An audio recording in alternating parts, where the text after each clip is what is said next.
যে পুরুষের চিন্তা ভাবনা থাকে রাজার মতো, তার বউ তার কাছে রানীর মতোই থাকে। তাই তো পৃথিবীতে এত মানুষ থাকতে মহান আল্লাহ তাআলা আপনার জুড়ি তার সাথেই মিলিয়ে রেখেছে, যে কিনা আপনাকে সব সময় ভালোবাসবে, ভালো রাখবে। আসসালামু আলাইকুম, আমি আরুষি আরু। আজকে একটি সুন্দর ভিডিওর ব্লগ নিয়ে চলে আসলাম আপনাদের মাঝে। আমার ভালোবাসার মানুষেরা, তোমরা সবাই কেমন আছো? দীর্ঘ কিছুদিন ধরে আমি খুবই অসুস্থ, বাট আজকে হুট করে এতটা অসুস্থ হয়ে পড়বো সেটা আমি কখনোই ভাবতে পারিনি। না ভালো লাগতেছে আমার শরীর, না পারতেছি কিছু খেতে। দুপুর 2টা বেজে গেছে, এখন আমি আজকে বিছানা থেকে উঠতে পারিনি। আর অন্যদিকে সোয়ার পাপা আমাকে কেয়ার করার জন্য অল টাইম রেডি থাকে। আমাকে এতটা অসুস্থ হতে দেখে সে নিজেই ভেঙে পড়েছে। তাই তো আজকে কিছু না ভেবেই বলতেছে, চলো আজকে তোমাকে ডাক্তারের কাছে নিয়ে যাবই। প্রতিদিনই আমাকে বলে, বাট ডক্টরের ইনজেকশন প্লাস হচ্ছে মেডিসিন খেতে আমার একদমই ভালো লাগে না, কিন্তু আজকে মনে হচ্ছে যেতেই হবে।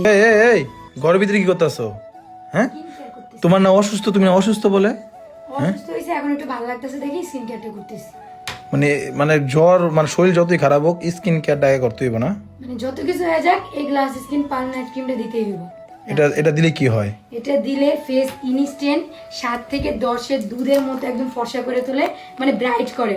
তারপর ফর্সা হওয়ার পর মুখে যে দাগগুলো থাকে, রগ দেখা যায়, সেগুলো কিন্তু একদম রিমুভ করে ফেললে শুধুমাত্র এই glass skin pearl night cream. তাই নাকি? একটা জিনিস এত কিছু করে? এটার মধ্যে এত জাদু আছে, তুমি বিশ্বাস করো।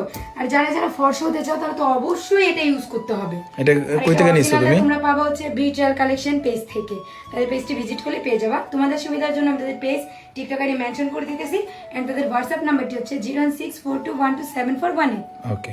এদিক দিয়ে সোয়ার পাপা আমাকে ফ্রেশ করতে পাঠিয়ে দিয়ে সে হচ্ছে পুরো বিছানাটাকে গোছাচ্ছে। শুধু আজকেই নয়, প্রায় সময় সোয়ার পাপা আমাকে কিছু কাজে অনেক হেল্প করে। প্রতিটা মেয়েরই স্বপ্ন এরকম একটা লাইফ পার্টনার তার জীবনে আসুক, যে মানুষটা কিনা সবসময় তার ভালোবাসার মানুষের প্রতি খেয়াল রাখবে। হাজারো ব্যস্ত থাকার পরও ভালোবাসার মানুষটিকে সময় দেওয়ার জন্য কোনো অজুহাত দেখাবে না।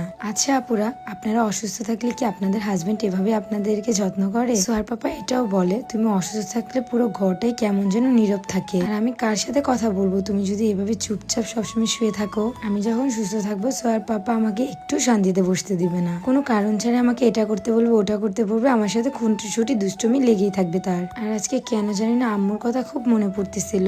হঠাৎ করে আমার পেটে এত পেন করতেছিল যেটা বলার বাইরে। এদিক দিয়ে আমি মনোরম পরিবেশের কিছু হাওয়ার উষ্ণ নিজে নিচ্ছিলাম। আমি বলতেছিলাম কিছু খাবো না, তারপরে সোয়ার বাবা সকালবেলা উঠে কিছু স্ন্যাক্স রেডি করে দিল আমাকে। এই কথাটা তো তার মুখে সবসময় থাকবে, তুমি ঠিক মতো খাওয়া দাওয়া করো না, ঠিক মতো পানি খাও না, দেন হচ্ছে হাঁটা চলা করো না, সারাদিন শুয়ে বসে থাকো, তাই তো তুমি হঠাৎ করে অনেক সিক হয়ে যাও। তার এই কথাগুলো শুনতে আমার বেশ ভালো